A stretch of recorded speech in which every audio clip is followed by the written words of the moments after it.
Constable Telugu film review by allrounder star Ballem Venumadhav part 2 రెండో భాగం. ఈ సినిమా కథ అంతా కూడా మోకిల మండలం శంకరపల్లి అనే చిన్న గ్రామంలో జరుగుతుంది. ఈ వరంగల్ ప్లేస్లో తీసుకున్నటువంటి ప్లేస్ కాబట్టి కానిస్టేబుల్ వరుణ్ సందేశ్ కూడా వరంగల్ భాషలో మాట్లాడతాడు. అంటే తెలంగాణలో మాండలికం పలికిస్తాడు. ఆ మాండలికం వరకు బాగుంది, కానీ వరుణ్ సందేశ్కి సెకండ్ హాఫ్లో వచ్చే ఫైటు కొంచెం బాగా రిచ్గా తీసే ప్రయత్నం చేశారు. అయితే అంతమందిని వరుణ్ సందేశ్ కొట్టడం అన్నది హాస్యాస్పదం అనిపించక, ఆ తర్వాత ఏదో కల్లో కనబడ్డట్టుగా చీకట్లో చెరువులో దూకి అందులోంచి ఒక లాకెట్ తీయడం, ఆ లాకెట్లో విలన్ ఎవరు అనేది తెలుసుకోవడం. అంత చీకట్లో ఆ ప్లేస్లో మధ్యాహ్నం కూడా మనం మిట్ట మధ్యాహ్నం కూడా పట్టుకోలేము.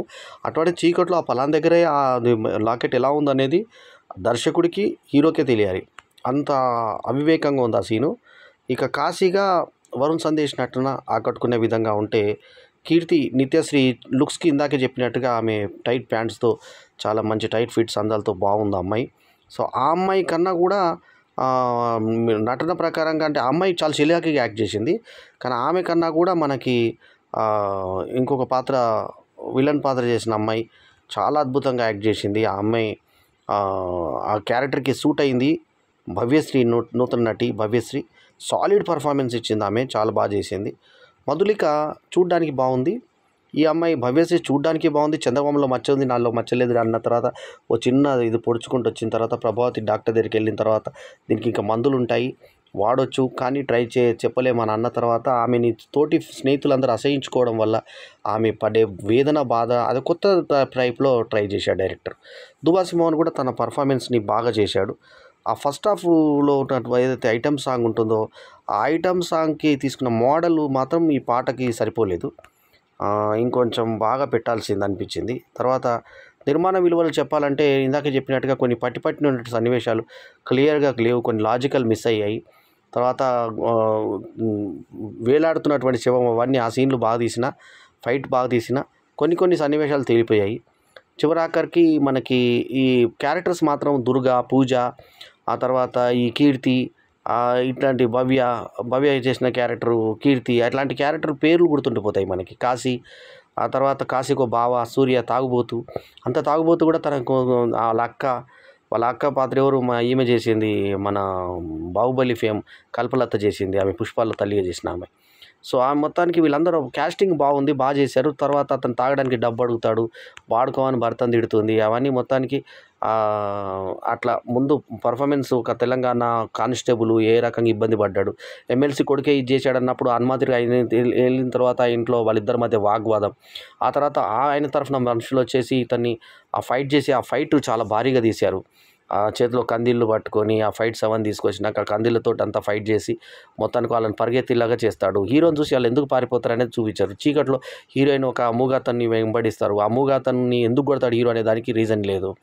అతను చాలా దారుణంగా కొడతాడు ఆ మూగాతను. తీరుగా అతను మామూలు అతన్ని దువాసిమోహన్ పక్క జరిపిస్తాడు. అతన్ని జరిపిన తర్వాత నువ్వే చేసావా ఇదేనా అత్తే అని అడుగుతాడు దువాసిమోహన్. సరే చివరి క్లైమాక్స్ బాగుంది. అది ఎవరు ఊహించని క్లైమాక్స్, అయితే నేను ఊహించాను రైటర్గా, కానీ అందరూ ఊహించారు జనరల్లీ. సో మొత్తానికి అంటే దువాసిమోహన్ లైఫ్లో మాత్రం గుర్తుండిపోయే క్యారెక్టర్ ఇది సినిమా. సో ఓవరాల్గా ఏంటంటే టెక్నికల్ టర్మ్స్ ప్రకారంగా కూడా ఈ వారము వాళ్ళ అదృష్టం ఏంటంటే టైం రిలీజ్ చాలా పర్ఫెక్ట్ టైం రిలీజ్ అయింది ఇది. ఎందుకంటే దీనికి ఏమి చెట్లు లేని చెట్టు ఆముదం చెట్టే మహావృక్షం అన్నట్టుగా శశివర్ధనే సినిమా తప్ప ఈ వారం అంతా చెప్పుకోదగ్గ, అది కూడా క్యాస్టింగ్ ఉన్న సినిమా కాదు. ఒక అట్లూరి రక్షిత్ తప్ప, అందులో తెలిసిన ఆర్టిస్టులు ఒకరిద్దరు తప్ప మనకి ఎవరు పెద్ద తెలిసిన వాళ్ళు లేరు కాబట్టి ఈ సినిమానే కొంచెం ఉన్న సినిమాల్లో పెద్ద సినిమా అయింది. సో దానికి తోడు దుబాసి మోహన్ లాంటి నటుడిని కూడా ఒక మంచి పాత్రతో, చిన్న పాత్ర చేసే అతనితో కూడా ఒక మంచి పాత్ర చేయించి డైరెక్టర్ ప్రయోగం చేశాడని చెప్పాలి. సో దర్శకుడు ప్రయత్నం మాత్రం చేశాడు ఖచ్చితంగా. సో ఇతన్ని ఆర్యన్ శుభాన్ ఎస్కేని మెచ్చుకోవాలి. అట్లాగే మ్యూజిక్ సుభాష్ ఆనంద్ మ్యూజిక్ ఆకట్టుకునే విధంగా పాటలని, ఐటమ్ సాంగ్ కావచ్చు, లేకుంటే వీళ్ళిద్దరూ ఎగురుతూ అమ్మాయి చున్నీతో పాడుతూ ఇతన్ని బండి మీద పోతూ ఊహించుకున్నట్టు వరుణ్ సందేశ్ లవర్, అదే లేడీ కానిస్టేబుల్ చేసిన పాత్ర బాగుంది. మధులిక ఈ సినిమాకి బాగా యాడెడ్ అయింది. ఆమె టైట్ అందాలు ఈ సినిమాకి బాగా ప్లస్ అయ్యి వరుణ్ సందేశ్ కూడా ఉన్నంతలో మెప్పించే ప్రయత్నం చేశాడు. సో మర్డర్స్ మిస్టరీ అవుతుంటే ఆ మర్డర్ మిస్టరీని కానిస్టేబుల్ ఏ రకంగా డీల్ చేశాడు, అతను అన్న కూతురునికి అతను గిఫ్ట్గా ఒక బైక్ ఇస్తాడు, అయితే చాలీచాలని జీతంతో హాఫ్ చాయ్ తాగుతున్నామని దువాసి మోహన్తో డైలాగ్ చెప్పించారు. మరీ అంత చాలీచాలని జీతాలు తెలంగాణలో ఉన్నాయా అనేటువంటి ఇది కూడా అర్థం వచ్చేలాగా ఉంది. అంత దీనస్థితిలో లేరు. కానిస్టేబుల్స్ వెళ్ళి కూరగాయలు కొనకుండా ఫ్రీగా తీసుకెళ్తారనే అంశాన్ని కూడా సున్నితంగా చూపించే ప్రయత్నం చేశారు. చివరాఖరికి అంత అయిపోయిన తర్వాత ఇది ఇంకో కోణంలో, అందం కోణంలో అది సస్పెన్స్ రివీల్ అయిన తర్వాత కానిస్టేబుల్ గొప్పతనాన్ని పొగుడుతూ పెట్టే పాట నిరర్ధకంగా అనిపిస్తుంది. ఆ టైంలో ఎవరు ఉండరు కూడా థియేటర్లో అక్కడికి. సో 4.కి వెళ్ళినటువంటి సినిమా 3.75/5కే వచ్చింది. ఎందుకంటే దాంట్లో ఉన్న కొన్ని మైనస్లు మిగతా మినాయిస్తే ఈ వారం వచ్చిన సినిమాల్లో ప్రమోషన్ పరంగా ఎక్కువ థియేటర్ల ప్రకారంగా కానిస్టేబుల్ సినిమాకి మంచి రెస్పాన్స్ వచ్చింది. సో అదృష్టం ఏంటంటే మంచి టైంలో రిలీజ్ అయింది ఈ సినిమా. సో ఈ సినిమాకి నేను ఇచ్చిన రేటింగ్ 3.75/5. సో ఉన్నంతలో ఒక చూసిన వాళ్ళకి మాత్రం ఆ మధులిక అందాలని చూడడానికి, ఆ తర్వాత ఈ భవ్యశ్రీ నటన చూడడానికి, ఆ సస్పెన్స్ని మెయింటైన్ చేసినటువంటి ఆ టెంప్టేషన్ చూడడానికి సినిమాని చూడొచ్చు. సో కానీ తెలంగాణ మాండలికంతో వరుణ్ సందేశ్ చేసిన ఈ సినిమా ఒక రకంగా చెప్పాలంటే ఒక్కొక్క వర్గం సస్పెన్స్ ప్రియుల్ని మాత్రం మెప్పించిందనే చెప్పాలి. ఓవరాల్గా నా వరకు అయితే నేను సాటిస్ఫాక్షన్గా ఫీల్ అయ్యాను. పెట్టిన టికెట్ వరకు ఎక్కువ టికెట్లు పెట్టలేదు. అయితే ఇంకో ప్రాబ్లం ఏంటంటే ఈ సినిమాకి పెట్టిన టికెట్ కూడా పెద్ద సినిమా లెవెల్లో 200 రూపీస్ పెట్టారు.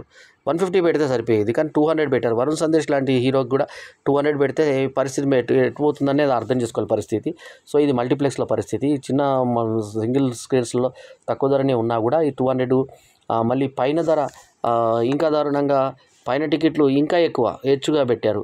సో అది మాత్రం పెట్టాల్సింది కాదుకుండే ఉండేది. రీసైక్లర్స్ 300 దాకా పెట్టారు. సో అది Varun Sandesh cinema 300 rupees 200 rupees పెట్టడం ఎంతవరకు కరెక్ట్ అనేది ఆలోచించవలసిన విషయం. సో ఓవరాల్గా ఏంటంటే ఈ సినిమా సాంగ్స్, సాహిత్యము, తర్వాత సస్పెన్స్ బాగా మెయింటైన్ అయ్యి వరుణ్ సందేశ్ తర్వాత మధులిక అందంగా కనబడడం, ముఖ్యంగా కీర్తి పాత్ర చేసిన భవ్యశ్రీ పాత్ర బాగుండడం, కీర్తి హీరోయిన్ పేరు.